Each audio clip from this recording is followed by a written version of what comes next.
உள்ளே இருக்கும் ஆயிரக்கணக்கான சித்தர்கள் தவத்தில் இருக்காங்க. அந்த தவத்தில் இருக்கிறவங்களுக்கு நீங்க தொல்லை கொடுத்திருப்பீங்க. உங்களுடைய செயல்பாடுகள் உள்ள அதிர்வை ஏற்படுத்தியிருக்கும். அந்த அதிர்வை ஏற்படுத்ததுனால அந்த சித்தர்களுடைய மன எழுச்சி உங்களுக்கு இந்த நிலையை உண்டு பண்ணியிருக்கலாம்.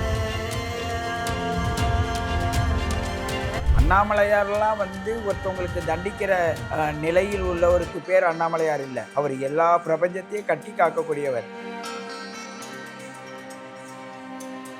அந்த ஆன்மாவை சார்ந்து போற பக்தர்களுக்கு ஒரு சிறு பிழை வந்தால் கூட பிரச்சனை வரும். நடப்பயணத்தின் மூலமாக சரீரத்தில் இருக்கிற நோயெல்லாம் போகும். ஏன்னு கேட்டால் அது அக்னிஸ்தலம். இன்னைக்கு உங்களுக்கு பாதுகாப்பாக அங்கே உள்ளதை நல்லா ஏற்பாடு பண்ணியிருக்காங்க. அவ்வளவு பாதுகாப்பையும் மீறி ஒரு இயற்கை ஒரு சம்பவத்தை காட்டுதுன்னா நீங்கள் எச்சரிக்கையாக இருக்க வேண்டும். நான் ஒரு முறை அண்ணாமலையாரை பார்க்கறதுக்கு கோவிலுக்குள்ளே போகும்பொழுது எல்லாம் அங்கேயும் தடுப்பு சுவரெல்லாம் போட்டு வச்சிருந்தது எனக்கு பிடிக்காம நேராக விநாயகர்கிட்ட போய் விநாயகர்லேருந்து ஒரு இடத்துல நின்று பார்த்தா ஒரே இடத்துல அத்தனை மண்டபங்களும் தெரியும். கணவன் மனைவி வசியம், தொழில் வசியம், தகாத உறவை பிரித்தல், தனவசிய குடுவைமை மற்றும் அனைத்து விதமான மாந்திரிக பிரச்சனைகளுக்கு உடனடி தீர்வு பெற விஷ்ணுமாய ஆன்மீக நிலையத்தை அணுகவும். தொடர்புக்கு ஸ்கிரீனில் உள்ள நம்பரை அழைக்கவும். வணக்கம். அன்பு ரிஃப்ளெக்ட் ஆன்மீக நேயர்களுக்கு உங்கள் சித்தயோகி பேரம்பலவாணன் அன்பு கலந்த வணக்கங்களும் பிரபஞ்ச வாழ்த்துக்களும். இப்போது நான் திருவண்ணாமலைக்கு போயிட்டு வந்தேன். அது சம்பந்தமாக கேட்டாங்க. அது திருவண்ணாமலையில் போயிட்டு வராங்களே எல்லாரும், நீங்களும் போகிறீங்களே, உங்களுடைய அனுபவத்தை சொல்லுங்க ஐயா ஆன்னு கேட்டாங்க. இப்போ போன வாரம் போய் 3 நாள் தங்கியிருந்தேன். அந்த 3 நாள் தங்கும்போது ஒருத்தவங்களுக்கு கண்ணுக்கு மருந்து போடுறதுக்காக போனேன். கண்ணுக்கு மருந்து போட்டு வர்மக்கலையின் மூலமாக அவங்களுக்கு சரி பண்ணுறதுக்காக போனேன். மேலும் எல்லாருமே அங்கே சொன்னது என்னன்னு கேட்டால், இப்போ நெருக்கடி அதிகமாகுது, வெளிநாட்டுக்காரவங்கெல்லாம் தங்குறாங்க, வாடகையோட ரேட்டெல்லாம் அதிகமாகுது, நம்ம போகிற பாதையெல்லாம் அந்த நேரத்தில் பிளாக் பண்ணிவிடுவாங்க, அதனால் அப்படியே சந்து பூந்தெல்லாம் பூந்து ஆத்தங்கரையெல்லாம் பூந்து போகிறாங்க ஆட்டோக்காரவங்க. அப்படி போகிற பாதையினால் மக்கள் வர்றவங்களுக்கெல்லாம் கூட்டம் அதிகமாக இருக்குதுங்கன்னாங்க. கூட்டம் அதிகமாக இருக்குது, அதனால் என்னையா நடக்கும்னாங்க. கூட்டம் அதிகமாக இருக்குது, நல்லா ஆத்மார்த்தமாக வந்த கூட்டம் நல்லா இருக்குது. ஆனால் ஆத்மார்த்தமாக வந்தாங்களா என்னன்னு நம்ம எப்படிங்க காண முடியும்? எப்படி நம்ம சொல்ல முடியும்? அது இயற்கை என்ன நினைக்குதோ அதன்படி தான் நடக்கும் ஆன்னு சொன்னாங்க. அந்த நேரம் பார்த்து புயல்லாம் வருது என்ன சொல்லிக்கிட்டு இருந்தாங்க. அப்போ வரும்போது திருவண்ணாமலையில் மழை பெய்யும் அதிகமான. அதுக்காக ஒருத்தவங்க கேட்டாங்க, ஆமாம் இங்கே எங்கே மழை பெய்யுது, சாதாரணமாக தான் இருக்குது பாருங்கள், பனி கொட்டுது ஆன்னு சொன்னாங்க. சரின்னு நாங்கள் இருக்கும்போது அப்போ சொன்னாங்க, ஐயா திருவண்ணாமலையில் நீங்கள் எவ்வளோ காலமாக வரீங்க போகிறீங்க, இதை பற்றி ஏதாவது சொல்லுங்கன்னாங்க. நான் அண்ணாமலையாரை பொறுத்த வரையும் பல அபூர்வங்களை நான் பார்த்துருக்கேன். ஒரு நபர் சொல்கிறாரு, நான் திருவண்ணாமலை பார்க்கலன்னாரு. நான் அவர்கிட்ட சொல்கிறேன், ஐயா நான் திருவண்ணாமலை அழைச்சிட்டு போவேன், அங்கே நீ யார்ட்டையும் பேசக்கூடாதுன்னு சொன்னேன். அவர் என்ன, நான் யார்கிட்ட ஐயா பேச போகிறேன்னா, இந்த பார் என்ன சோதனை வந்தாலும் அமைதியாக இருக்கணும். சரிண்ணே. 2 பேரும் நாங்கள் கும்பகோணத்துலேருந்து அவரை அழைச்சிட்டு போனேன். அங்கே போனோன்னே ஒருத்தர் சொன்னார், ஐயா நான் வலம் வரணும், என்னையும் சேர்த்து அழைச்சிட்டு போங்க. ஏன்னா அவரும் கூட வந்தார். போகும்போது அவங்க 3 பேருமே ஐயப்பன் கோவிலுக்கு போகிற நேரம், போன வருஷம் நடந்த விஷயம். ஐயப்பன் கோவிலுக்கு போகிறவங்க, அதனால் வழியில் எங்கேயும் சாப்பிட மாட்டாங்க. ஒரு ஐயப்பன் பக்தர் எங்கே என்னன்னாக்க வடை சுட்டுக்கிட்டு இருந்தார். அப்போ பார்த்தாரு, இவர் பக்தராக இருக்கார், ஐயப்பனுக்கு மாலை போட்டுக்காரு, அவர்கிட்ட நம்ம வடை சாப்பிட்லாம் யானாங்க. சரின்னு போய் உட்காந்து சாப்பிட்டோம். சாப்பிட்டுக்கிட்டு இருக்கும்போது ஒருத்தர் அங்கேருந்து வந்தார். வந்தோடனே, ஆமாம் நீங்கள் மாத்திரம் 3 வடை சாப்பிட்றீங்க, எனக்கு ஒரு வடை வாங்கி தந்தாண்ணா ஆன்னு கேட்டார். நான் யாருக்கிட்ட சொன்னேன், நீ யார்கிட்டையும் பேசக்கூடாதுன்னு சொன்னேன்ல, அவர் ஒரு அரசு உத்தியோகத்தில் உள்ளவர் தான். அவருக்கு பார்த்து கேட்டார், நான் சொல்லிகிட்டே இருக்கேன் நீ தின்னுக்கிட்டு இருக்கியன்னாரு. அவர் என்னை மூஞ்ச பார்த்தாரு, நான் பேசாத இருந்தேன். அதுக்கு பிறகு சொன்னார், ஐயா வடை வேணுன்னா வாங்கிங்க, நாங்கள் எத்தனை தின்னா உங்களுக்கு என்ன அப்படின்னு சொல்லிட்டு அவருக்கு ஒரு செட்டு வடையை கொடுன்னாரு. வடையை கொடுத்தோடனே வாங்கிட்டார். அவர் வாங்கி கையில் வச்சுருக்காரு.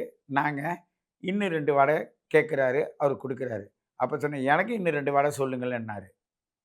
உடனே அவர் மூஞ்சியை பார்த்துட்டு கீழே குனிஞ்சார். நான் இவரை பார்த்தேன். கொஞ்ச நேரம் சென்று அவர் அப்படி நவுந்தார். நவுந்தோன்னு நான் கேட்டேன், ஐயா 3 வடை வாங்கி கொடுத்தீங்க, இன்னும் 2 வாங்கி கொடுக்கறதுல என்ன ஆச்சு?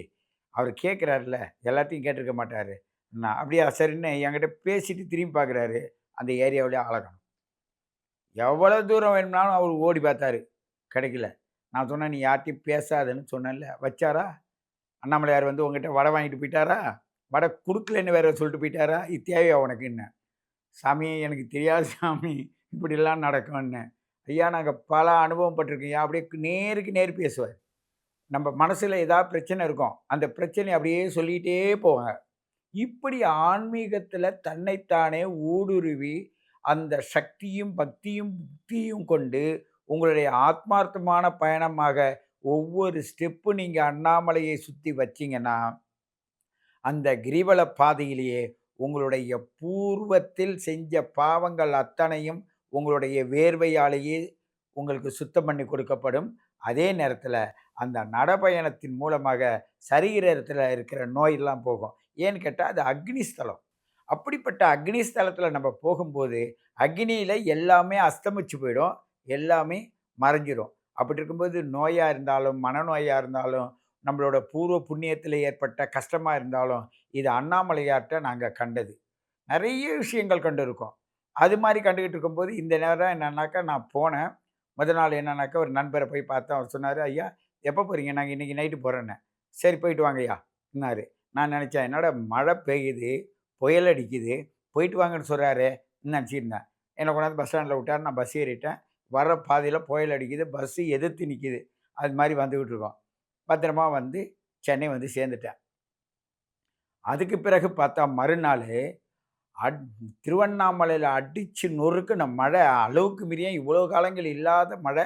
அவ்வளோ மழை வந்தது. 4 வழி பாதை போட்டிருக்காங்க. அந்த ரோடெல்லாம் நான் போக வர டிராஃபிக் ஜாம் ஆயிடுச்சு. அண்ணாமலையார பார்க்க அமாவாசை பௌர்ணமியில போகும்போது தான் கூட்டம் இருக்கும். ஆனா இந்த மழையில பஸ் ஆங்காங்கே நிறுத்தப்பட்டது. அது மட்டும் இல்லாம, இந்த ராகு எங்க இருக்காரு? மீனத்தில இருக்காரு. இந்த அண்ணாமலையார் வந்து நம்மளுடைய பூர்வ புண்ணிய ஸ்தானம்ல, அக்னி ஸ்தானம்ல. அந்த அக்னி ஸ்தலம் தனுசு ராசியும், மேசம், சிம்மம், தனுசு அக்னி ஸ்தலம். அப்படி அக்னி ஸ்தலத்தில இந்த பிரபஞ்சத்தில அந்த முக்கியமான தந்தைக்காரகன். அப்பா, அப்பான்னு தான் அண்ணாமலையார்ட்ட போறாங்க. அப்படி அண்ணாமலையார்ட்ட அப்பான்னு போற இடத்திலேயே என்ன நடந்துச்சு? அந்த குரு வக்ரமாகி வந்துச்சு. அந்த தனுசுக்கு 9ஆம் அதிபதி சூரியன், தனுசுக்கு 12ல வந்துட்டாரு. அப்ப இந்த சனி என்ன செஞ்சுது? பின் பார்வையா, 3ஆம் பார்வையா அந்த 9ஆம் இடத்த பாக்குது. அப்படி வக்ரகதியிலிருந்து நகர்ந்து அது பார்க்கும்போது என்ன ஆகுதுன்னா, குரு வக்ரமாச்சு. இது எல்லாருமே ஒரு வக்ர நிலையில் வந்த பிறகு என்ன ஆயிடும்னாக்க, பூலோகத்தில ஒரு சம்பவம் நடக்கும். அதுதான் அண்ணாமலையில நடந்த விஷயம். அதில பாருங்க ஏன் அ எவ்வளோ பேர் இறந்திருக்கலாம்? 7 பேரு ஏன் கரெக்ட்டா 7 பேர் போனாங்க? கன்னியா ராசியில கேது இருக்கார். அவர் என்ன சந்திரன விட்டு அந்த சாரா அதிபதியில இருக்காரு. அவரு வந்து இன்னைக்கு சூரியன் என்னன்னாக்க நீச்ச ஸ்தானத்தில இருக்கார். சந்திரனுடைய நீச்ச ஸ்தானத்தில இருக்கார். ஆகையினால் மழையால், நீரால், மழையில் ஏற்படுகின்ற ஆபத்து என்பது இயற்கையின் சீற்றம். அது மட்டும் இல்ல, அங்கே போறவர்களுக்கு நல்ல ஒழுக்கம், பண்பாடு, அன்பு, பாசம் அந்த மாரி எண்ணத்தில போயிட்டு வரணும்ன்றதுக்கு இது ஒரு அறிகுறி. ஒரு ஐயா கூட அவரு அண்ணாமலையார்ட்ட சொன்னாராம். அவரு நெற்றிக் கண்ணு திறந்திருக்காரு. இதுக்கு முன்னாடி உச்சி தலையில தான் சகசிரார சக்கரம் தான் இருந்தது. இப்ப அம்பலம், சிற்றம்பலம், பொன்னம்பலம், பேரம்பலம். இப்போ சிற்றம்பலம் என்பது கீழேயும், நடுவுல வந்து பொன்னம்பலமும், அதுக்கு மேல பேரம்பலமும் இருக்கும். அப்படி இந்த நடுவுல நெற்றிக் கண்ண தான் இப்ப திறந்திருக்காரு. அவரு கோவப்பட்டிருக்காரு. அப்ப அங்க செயல்பாடுகள்லாம் சரியா இல்ல. மக்களுடைய நெறிமுறைகள் குறையுது. அதுக்காக அவரு ஏதோ நமக்கு ஒரு சீற்றத்த கொடுத்து, நம்மளை தக்க வைப்பதற்காக ஒரு அறிவுரை கொடுத்திருக்காருன்னு, அங்க உள்ளவங்க பேசிக்கிட்டாங்க. இங்க உள்ளவங்களையும் என்கிட்ட பகிர்ந்துக்கிட்டாங்க. அதுதான் நம்ம நேயர்களுக்காக நீங்களும் அண்ணாமலையார்ட்ட போகும்போது அமைதியாக, சாந்தமாக போங்க. உங்களோட எந்த நோயா இருந்தாலும் அவரோட அக்கினியின் பார்வையால் உங்களோட உடல்ல இருக்க நோய் போகும். காலுக்கு தெம்பும், மனசுக்கு தைரியமும், உங்களோட அறிவுக்கு திறமையும் கொடுக்கும். அந்த பகவான் அந்த நம்மளுடைய அண்ணாமலையாருடைய அனுகிரகத்தை பெற்று சீரும் சிறப்புமாக வாழ வேண்டும் என்று கேட்டுக்கொண்டு, அண்ணாமலையாரை பொறுத்தவரையும் எத்தனை கோடி, எத்தனை பாதங்கள் அந்த அண்ணாமலை அந்த மலையை சுற்றி எவ்வளவு கோடி ஜனங்கள் நடந்த அந்த பாதை. அப்படிப்பட்ட அந்த புனித யாத்திரை, புனித பாதை, அந்த பாதையில் நாம் செல்லும்போது ஒரு நல்ல நெறிமுறைகளோட சென்றிருந்தால், இதுவரையும் உலகத்திலேயே எப்பொழுதும் நடக்காத ஒரு சம்பவம். அந்த சம்பவம் இன்னைக்கு மலையின் மையப்பகுதியில நடந்திருக்குதுன்னா, அதை இந்த மக்களுடைய எண்ணத்தில பதிய பண்ண வேணும். ஏன்னு கேட்டா, அந்த அளவுக்கு அவருக்கு ஒரு சீற்றம் வருவதற்கு என்ன காரணம்? சில நெறிமுறைகள் மக்களோட அபிப்பிராயத்துக்கு இல்ல, இயற்கையின் அபிப்பிராயத்துக்கு தான் நம்ம இது பண்ணணும். ஏன் ரமண மகரிஷி கூட மையத்தில தான் இருந்தாரு. அவரோட குகை இருக்கு. அந்த குகையில இருந்தோன ஒரு குறிப்பிட்ட காலங்கள் இருந்தாரு அவங்க அம்மாவோட சேர்ந்து.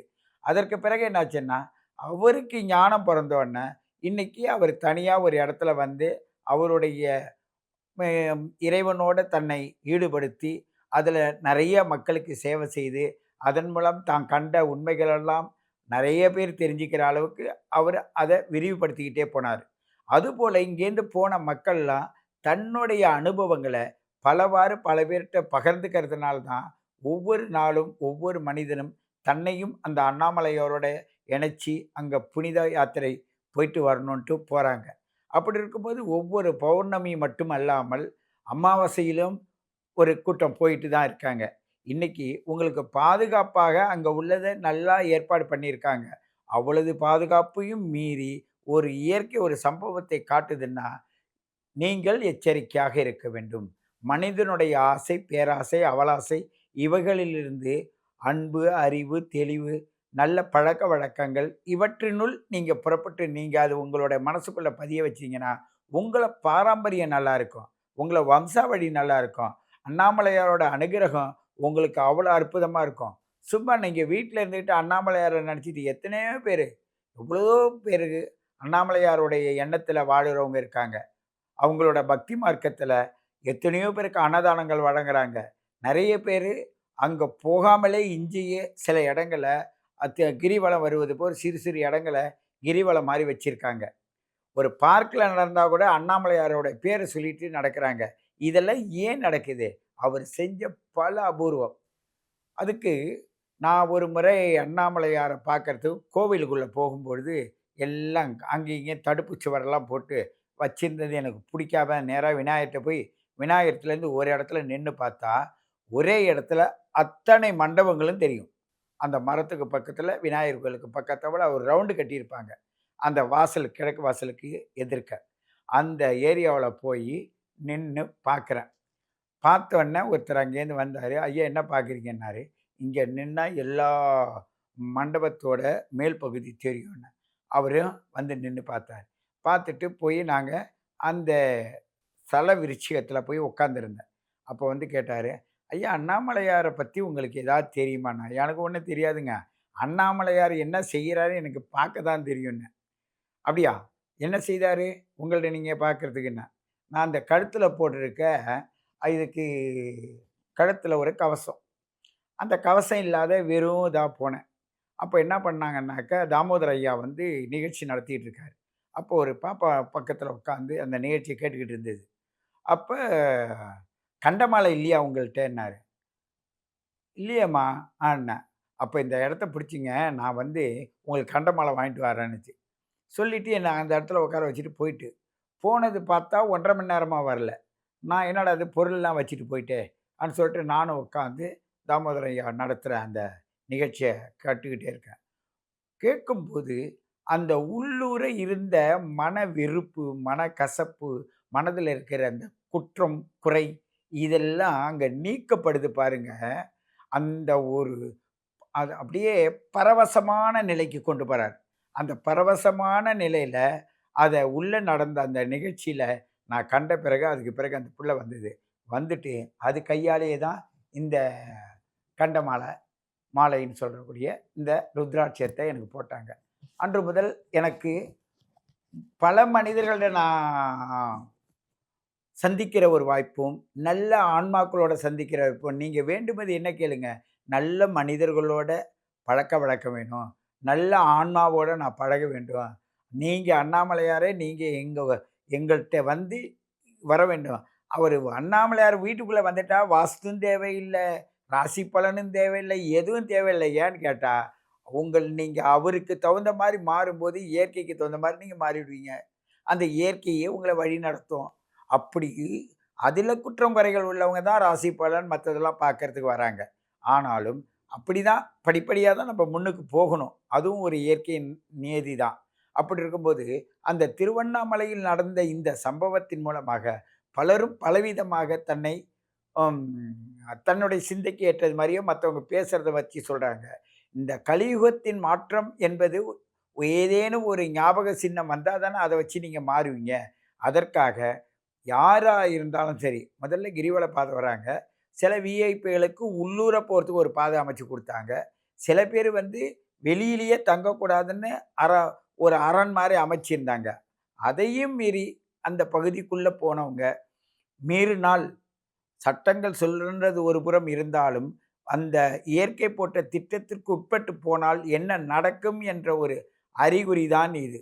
ஆகையினால் உங்களுக்கு சட்டம் தேவையில்லை. அண்ணாமலையார் என்ற அந்த ஆத்ம ஜோதியானது அது நிறைஞ்சிருக்கு.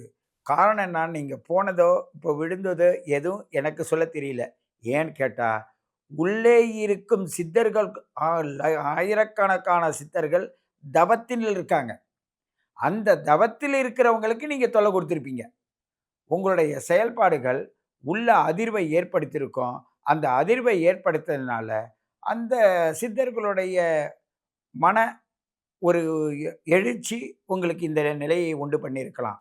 அண்ணாமலையார்லாம் வந்து ஒருத்தவங்களுக்கு தண்டிக்கிற நிலையில் உள்ளவருக்கு பேர் அண்ணாமலையார் இல்ல. அவர் எல்லா பிரபஞ்சத்தையும் கட்டி காக்கக்கூடியவர். அவர் மீது பக்தி கொண்டு அதுக்குள்ள தவம் இருக்கிறவர், அவரை நோக்கி பயணிக்கிறவர்களுக்கு நீங்க தொல்லை கொடுக்கும்போது, எப்பொழுதுமே பெரிய பெரிய ஆன்மாக்களுக்கெல்லாம் அந்த ஆன்மாவை சார்ந்து போற பக்தர்களுக்கு ஒரு சிறு பிழை வந்தால் கூட பிரச்சனை வரும். அந்த மாரி அந்த பக்தர்களுக்கு வந்த பிரச்சனை தான் இந்த சம்பவம் என்பதை மட்டும் நீங்கள் உணர்ந்தால் போதும்.